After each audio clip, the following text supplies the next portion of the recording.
This is Audiobook Warriors. AW presents an unabridged recording of Manacled by SenLinYu. And now for chapter 34 of Manacled. June 2003. Draco brought Hufflepuff's cup to Hermione in less than a week. She recognized it instantly from the pictures she'd seen researching. "You found it." He looked down at the ornate goblet in his hand.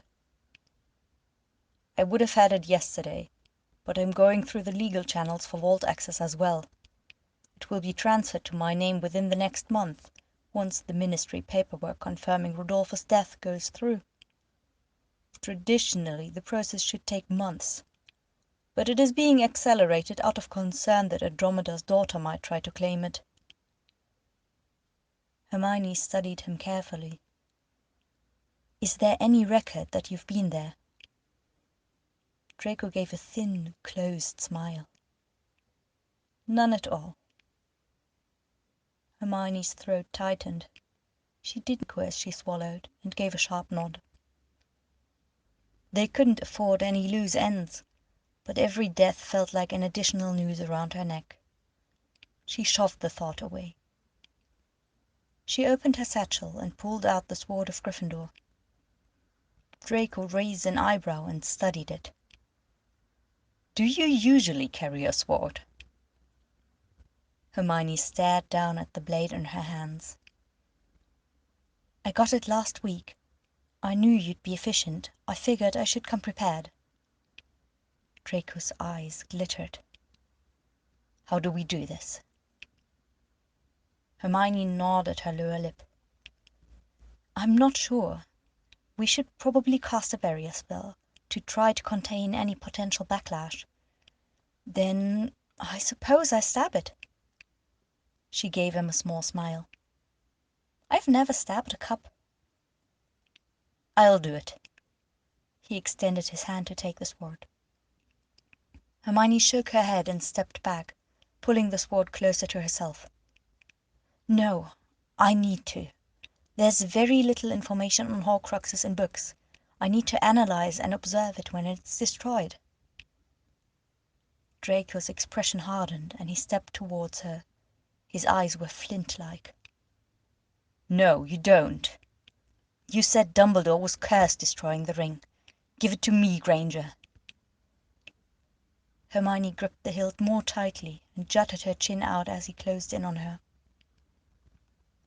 "Dumbledore was cursed because, for some reason, he put the ring on. I'm not going to wear it. I'm going to analyze it and then stab it. Harry stabbed the journal without any problem." Draco's hand closed around hers. "You're the healer. If it tries to kill us, you have a better chance of saving me than I have of saving you." She didn't loosen her hold. She looked steadily up at him. "I also specialize in analyzing and deconstructing dark magic." He stared down at her, his expression a mask. Her heart started pounding, and she tightened her hold on the sword, half expecting him to try to wrench it out of her hands. "Draco, let me do my job." His expression wavered, and he let go of her hand. "Tell me what to do if something goes wrong." Hermione unclasped the bracelet on her wrist and held it out to him. "This charm here," she pointed at a small cauldron. "If you activate it, it sends my location to Severus." Draco's expression flickered and his mouth twisted into contempt. "Snape is a double agent. I thought the Order had stopped trusting him years ago." "He is a triple agent. Reducing his official clearance level within the Order is a cover. He has the same clearance I do. He has known about you since the beginning. He is the one who convinced Moody and Kingsley that your offer was probably legitimate." Draco's expression was disbelieving. Hermione gave a small sigh. You don't need to trust him. But if I am dying and not conscious to heal myself, he'd probably be the only person who could do anything. He's the one who contained the curse on Dumbledore." Draco's expression was mutinous, and he refused to touch the bracelet she was offering him. The corner of her mouth twitched, and she lowered her hand. "You asked what to do, and I'm telling you. If something goes wrong, he's the one to call. Whether you choose to use it or not is up to you." The muscles in Draco's jaw rippled, and he snatched the bracelet from her fingers. She set up a barrier around herself and built a web of analytical magic around the cup. Horcruxes were such a taboo that there was no record of the magic ever being analyzed. Hermione understood the fundamentals, based on theory, but actually dealing with a suspended piece of mangled soul was a level of dark magic she had never encountered in any form. She ignored the charm work crafted by Helga Hufflepuff when the cup was created, and focused on the dark magic. The cup was surprisingly unprotected. Voldemort must have assumed that the Lestrange vault had sufficient safety measures on its own. The soul fragment had interlaced and entwined itself with the other magic of the cup. Poisonous and malevolent, it seemed to sense it was being disturbed. Hermione worked quickly.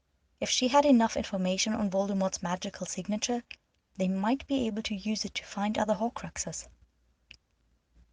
Her eyes darted up to Draco. He was still as a statue as he watched her, as though he were not even breathing. She wrote everything down on a scroll and picked up the Sword of Gryffindor. It was perfectly balanced sword, but it felt unwieldy compared to a knife. She drew a deep breath and drove the blade into the center of the cup, splitting it in half. There was an unnerving moment of stillness. Hermione snatched up her wand. The air shifted and moved around her. There was a long, drawn-out scream, and the soul fragment rose up from the cup like a black wraith with scarlet eyes. For a second it seemed poised to strike. It appeared to detect Hermione and moved sharply toward her. Then it wavered and dissolved into thin air. Nothing. Hermione gave a small gasp and stood clutching her wand, her chest jerking unevenly as she tried to breathe.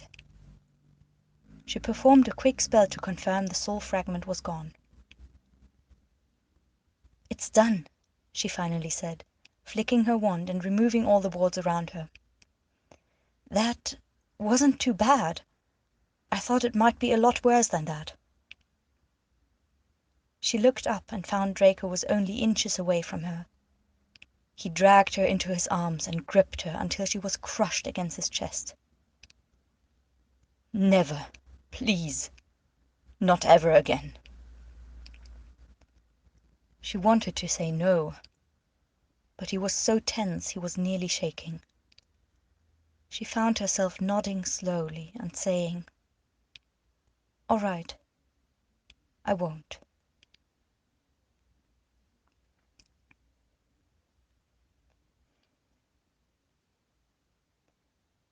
Harry was like a lost lamb in Grimmauld Place. Ron had been placed on leave. He went to stay with his mother while he grieved over Lavender and tried to come to terms with the guilt he felt over Kingsley's death. Hermione found Harry standing listlessly near Ginny's door more often than not. She opened the door after a visit with Ginny and found him standing blank-eyed outside the door. He had a black eye and cut lip, and his knuckles were split so badly that there was still blood running down his fingers and dripping onto the floor. His eyes brightened, and he seemed to come back to himself when he saw Hermione. "Is she all right? Is she doing any better? Do you think I'd be able to see her soon?" Hermione stared at him, her stomach dropping sharply at his appearance. Harry was worryingly fragile. She had tried several times to convince Ginny to come clean and tell Harry she was pregnant, but Ginny was adamant that telling him would make things worse. Hermione had appealed to Moody. To her disappointment, he had sided with Ginny. Harry was in no condition to handle any additional stress, and the Order could not handle the breakdown of trust if the truth came out at such a critical point. Things were too precarious. Hermione swallowed her guilt while performing all her pantomime protection and sterilization charms on herself. Ginny had a bump that was beginning to require precautionary glamours, if only to fool Dobby, who Harry regularly spoke with. The baby was a boy. Ginny already referred to him as James. "She's the same, Harry. I'm sorry." His expression fell. He gave a listless nod and started turning to go. He was deathly pale, and the eye that wasn't purple and yellow was sunken. She reached out to stop him and touched his face lightly. "You're fighting again? When did you last sleep?" He jerked. A couple of days ago. For a few hours." She cast a diagnostic charm on him. He had several fractures in his hands and eye socket, and his torso was covered in bruises. She took him gently by the arm and led him down the hallway towards the hospital ward. "Is it nightmares again? I can teach you a few more occlumency techniques. It might help. Come on, let me fix you up and get you some sleep." Cut. She took him gently by the arm and led him down the hallway toward the hospital ward. "Is it nightmares again? I can teach you a few more occlumency techniques. It might help. Come on, let me fix you up and get you some dreamless sleep." Harry gave a short, hysterical laugh. "I wish I had nightmares." Hermione paused and looked at him. "What do you mean?" Harry's face twitched. "It's not nightmares, Hermione. It hasn't been nightmares in years. It's him. When I'm asleep, I'm him. I torture people and kill them, and I feel how he feels when he does it. I don't even have to be asleep for it to happen. It's just worse when I am." Harry was trembling with exhaustion. "Last time I fell asleep, he was trying new curses, and then he drank a goblet of unicorn blood, and when I woke up I could taste it. I haven't been able to eat." "Harry, you didn't tell me things had gotten so bad. You should have told me." He twitched. "What? Are we talking again?" His expression was wounded as he stared at her. Hermione's hand dropped away, and she looked back at him. "Tell me what happens." He shook his head, his eyes unfocused. "It's not so bad when I'm having something to focus on. When I'm on a mission, when I'm with Ron and Gin, when I'm remembering why I'm doing this all, I can keep him out. But it's like there is a place in my mind that is an open door, and sometimes I step through it when I'm distracted. When I wake up, I don't always know who I'm waking up as." Hermione hurriedly pulled out several restorative potions. "Take these. I don't care how awful they taste. You're malnourished." Harry gagged 2 down, and then vomited them both up again. Hermione banished the mess and pulled out a stomach settler, and handed it to him more gently. "Try this one. If you haven't eaten in a few days, it can help. Sip it slowly." "Hermione," he said between sips as she muttered spells and spread bruise paste across his face. "I think there's something wrong with me." Hermione's fingers twitched, and she shook her head sharply. "Harry, I really think practicing occlumency could help with this. I can help with it. I have read several books now. I think I can do it more gently than Severus did. Maybe it would be better." She cast another, more complex diagnostic on him. He was underweight. He was chronically sleep-deprived. He was worryingly frail. He was vibrating with magic in a way that he had for as long as she had known him. His magical signature was blurry and indistinct. It was the way Harry was, how he'd always been, Pomfrey had told her when Hermione asked during her early years of training. Harry pressed his hand against his scar and looked away. Occlumency doesn't help. Hermione gave a frustrated sigh. I know separating from your emotions can be difficult at first, but I think if you try, it could... It makes it worse, Harry said in a hard voice. Every time I try, it makes it even worse. Hermione swallowed and turned away to summon new restorative potions, her jaw tense. She handed the vials over wordlessly. Harry managed to keep them down. She pulled out a vial of dreamless sleep without looking at him. Well, we can at least agree that undisturbed sleep will help. He gave a small nod and downed the potion. With all the restoratives in his system, it took longer for the potion to take effect. He sat for a minute before his head lolled, and he dropped it against her shoulder. Hermione hesitated, and then wrapped her arms around him and hugged him tightly. I'm sure you'll feel better after you sleep. I miss Jin. Her throat caught, and she rested her head on his. I know.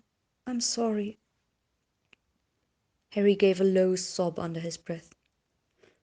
When I was with her, it seemed like everything was easier for a while. Her hands trembled.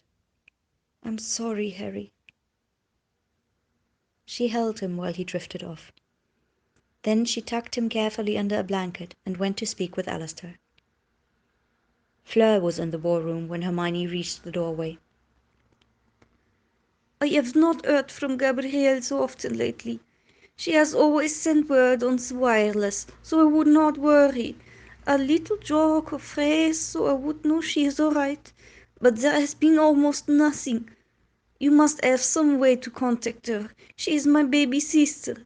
I am responsible for her. Moody's mouth twitched, and his eye spun sharply. Your sister has always worked on her own terms. I'll see what I can do. Fleur gave a stiff nod. Thank you. Bill and I have replaced the wards on the safe houses once again, and we are renewing the wards on the cave. However, there are limits to how much more we can do. We are nearly at the capacity. We need a secondary location, or the magic quantities may compromise security. Moody gave a low sigh and nodded, his eye rolling suspiciously downward. He seemed to have aged a decade in the 2 weeks since Kingsley's death. I'll have a team start scouting for new locations. We'll need new guards for it. You and Bill will need to train them. Fleur nodded and departed. Hermione studied Fleur's face as they passed each other. Fleur was a lovely, ethereal figure among an army that was increasingly grey and despairing, but the strain of the war was visible in her eyes. Fleur and Bill mirrored each other in their quiet guilt. Fleur's parents had been early casualties when the war reached France. Gabrielle had survived by being at school rather than at home, but eventually the war had raised Beauxbaton too. Few members of the French resistance had survived. Hermione suspected Gabrielle's Vila allure had been what spared her. The way Gabrielle had continued to weaponize it seemed like a form of guilt-stricken restitution and revenge. Gabrielle's methods had grown more vicious and vindictive over time. Flamboyant. Borderline careless. Hermione had started taking calming draught before even heading to the beach in Cornwall. Hermione wasn't sure how much of Gabrielle's activity Fleur was aware of, but she imagined Fleur knew enough and suspected more about the little sister who was always so eager for her next mission.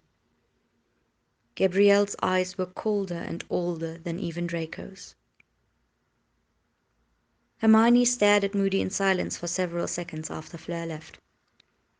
He gave a low sigh and started casting privacy charms. "I'm worried about Harry," Hermione said when Moody sat back. "He seems like he's at the edge of precipice. We need to get into Hogwarts." "We're trying to. Remus has a team there now." "I think—" She hesitated and crossed her arms. "I've been dabbling in a few things lately. I think I've found a way to take down the walls around the castle. I've been analyzing all the reports brought back. There's a bomb I think I can make. It can be placed under temporary stasis. We can have Draco or Severus planted without risking the covers. I can delay the detonation for up to 3 days." Moody stared at her. "You think?" Hermione's throat tightened, but she lifted her chin. "Well, I've never made one before. When I mentioned the idea a few years ago, I was told it was unethical, regardless of how targeted the blast would be on a Death Eater location. The Order decided we could only use explosives on empty buildings. However, this one wouldn't have much collateral. The blast would be targeted at the magic surrounding the castle, so if it's framed carefully, the Order shouldn't find it unethical in this case." What materials would it require?" She could see Moody calculating a budget for her proposal. She swallowed. I already have them." Moody's expression stiffened. His eyes spun and locked on her. "This is Malfoy's idea, then. He is offering to supply you." Hermione pushed her chin up. "No, this is my research exclusively. I have the materials because the Resistance brought them in last year when the Curse Division's lab was raided. There was a large quantity of materials brought back that—" Her mouth twitched.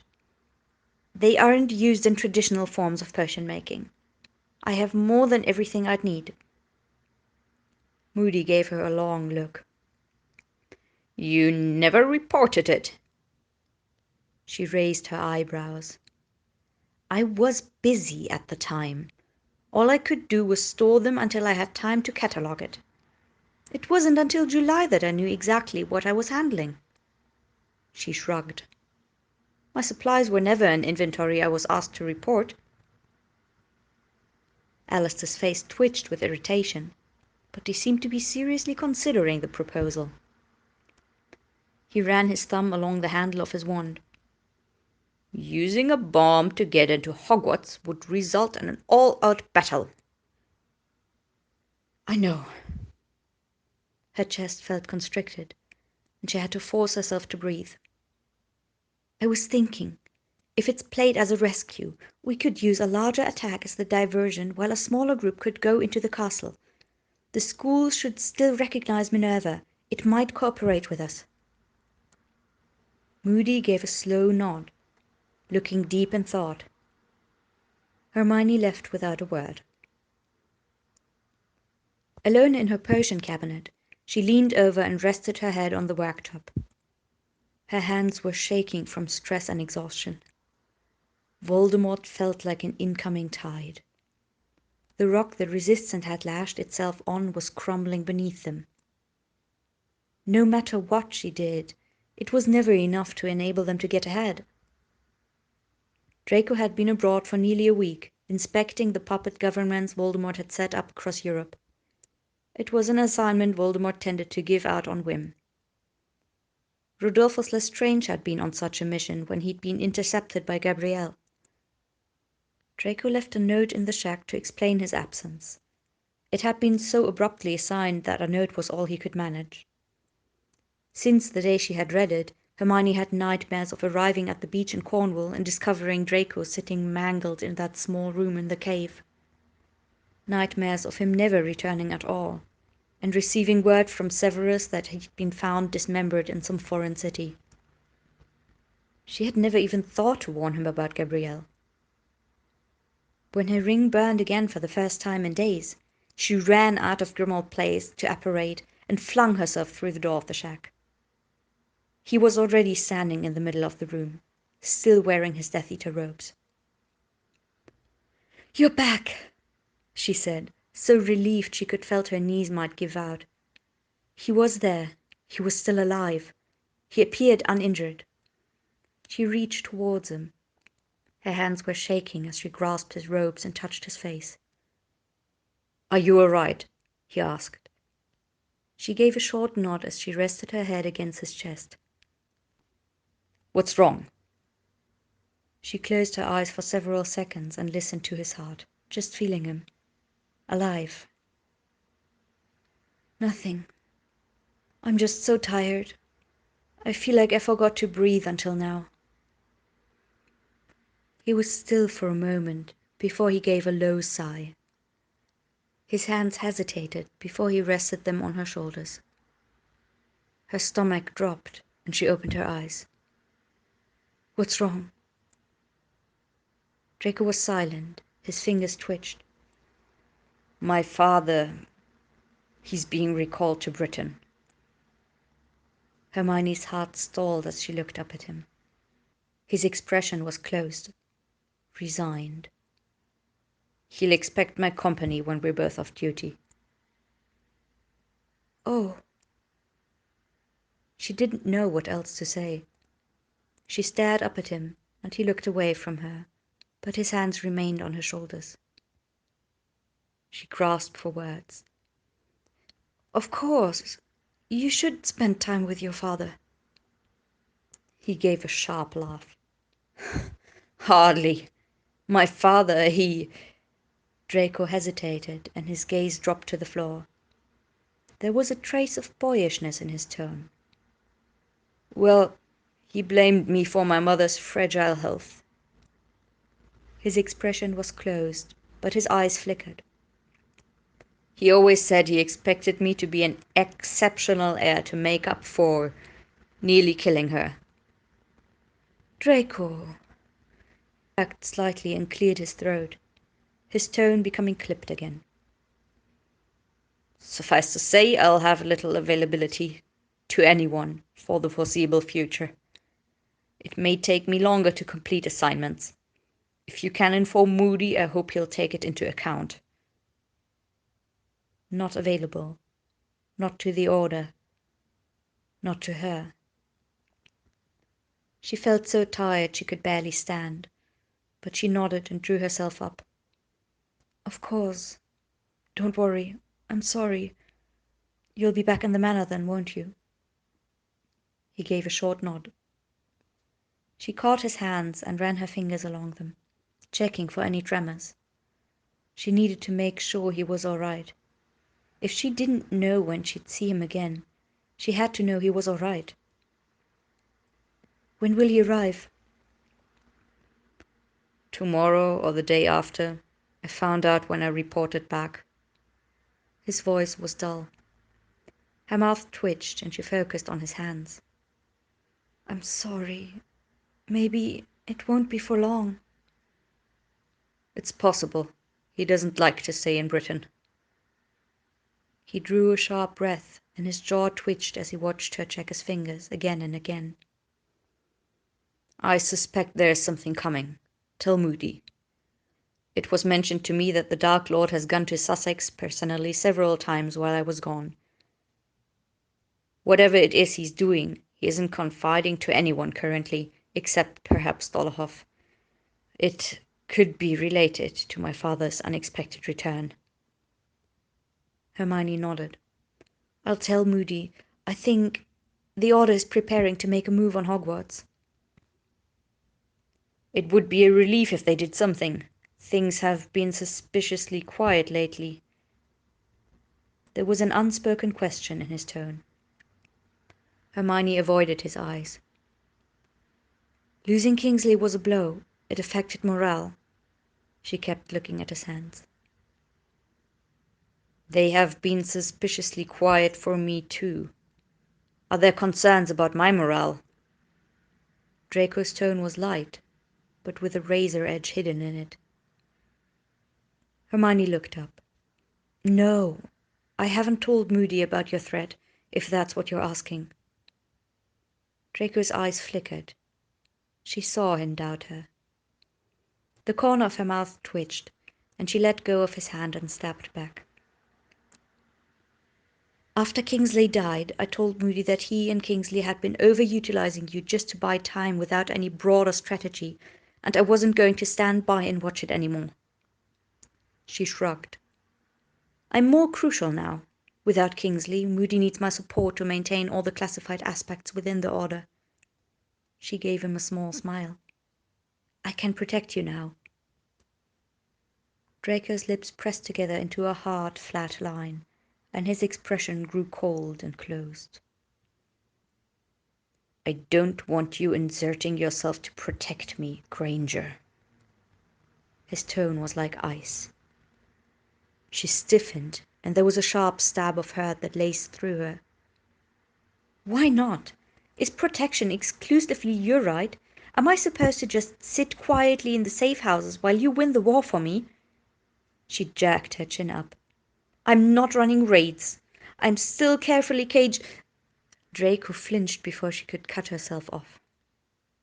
She dropped her head and drew a sharp breath, curling her fingers into a fist as she looked away from him. I'm sorry. I didn't mean that. I don't see it that way. Lie. She sighed and looked away from him. I'm not leaving the safe houses. I'm just coordinating more of the classified details within the Order, which means I have more leverage now than I did before. That's all. I'm not endangering myself. She stopped speaking and stared at Draco. His expression was guarded. The air hung around them, cold, as though their ghosts surrounded them. They were both drenched in the dead. The war was like an abyss that wanted everything and was never satisfied. There was always more required. Another life, another additional measure of blood. Be better, smarter, more ruthless, more cunning, accept a second portion of pain. It was never enough. Hermione had gone to Ilios and Panacea. She'd lain herself prostrate at the feet of Athena. She'd built prayer towers. She'd sacrificed of herself that she'd had to offer.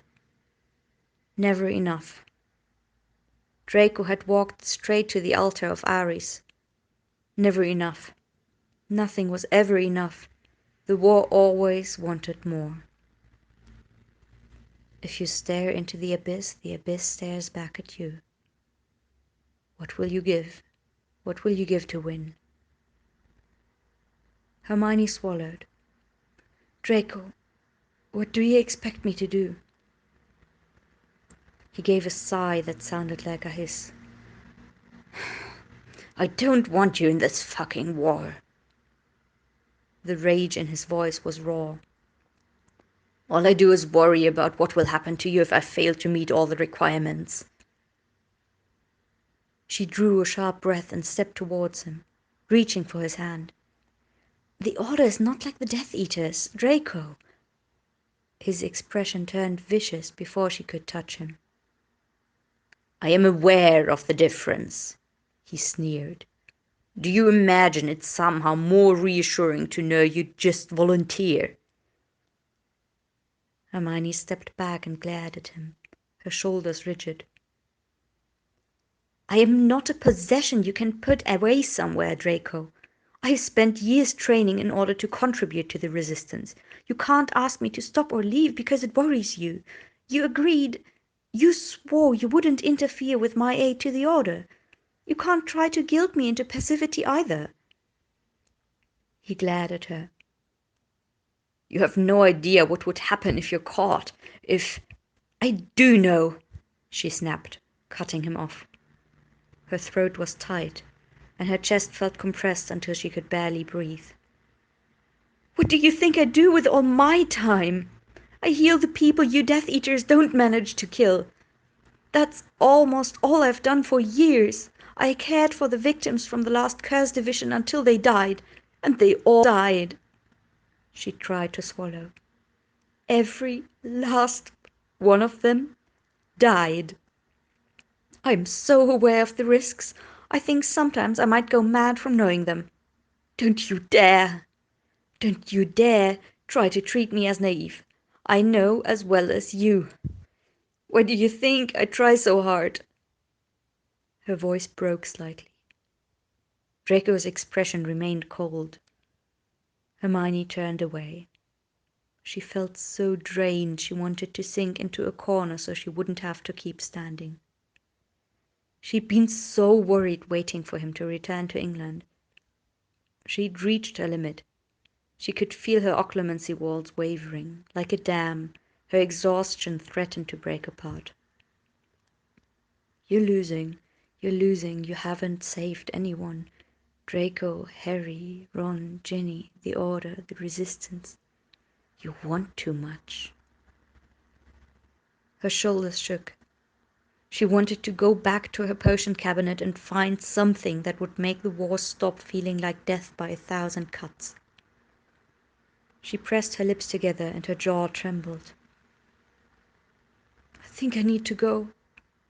I'm too tired to have this argument tonight." She just wanted to vanish. She was so tired of begging him not to die. She swallowed. Even her saliva tasted bitter. "I'll report to Moody about your father. Do you need me to heal you at all?" Draco's hand shot out and he gripped her wrist. Don't go. I don't know when I'll be able to call you again." She wavered. "Draco, I'm so tired. I don't want to fight." He pulled her closer. "Just stay with me. Just stay." She gave a small nod and dropped her head against his chest. He slid an arm around her waist and apparated. They reappeared in his suit in the Savoy. He laid her on the bed and pulled off her shoes. He sat on the edge, running his fingers along her arm. He sat on the edge, running his fingers along her arm until she was half asleep.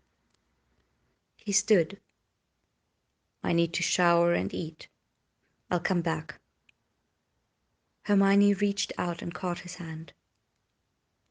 "I was afraid you'd die abroad, and all I'd have was your note." Her voice was thick. "You're always in danger, and I can never ask you to stop." He ran his thumb across the back of her hand. "I would if I could. You know that. I'd run with you and never look back." "I know." Her voice broke. She was too tired to keep her emotions at bay. She gave a low sob.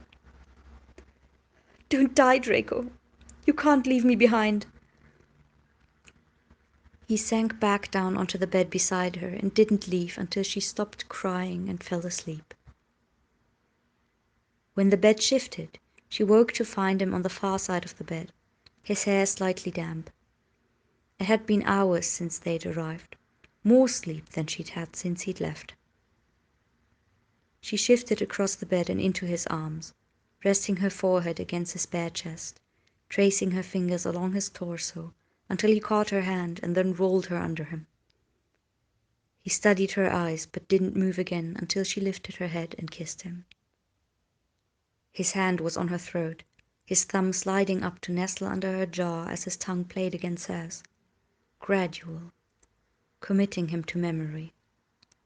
She never thought she could know a person with such slow intimacy. She laced her fingers through his hair and closed her eyes, focusing on the sensation of him. She knew how he would press his lips against the pulse point of her throat, the way he would push her body down beneath him, the sensation of his hands on her thighs and his teeth grazing across the skin. When he moved inside her, his hands were locked around her wrists. She arched and met his hips. She felt his breath whisper across her skin. "Mine, you're mine," he said as he kissed along her jaw. "Always."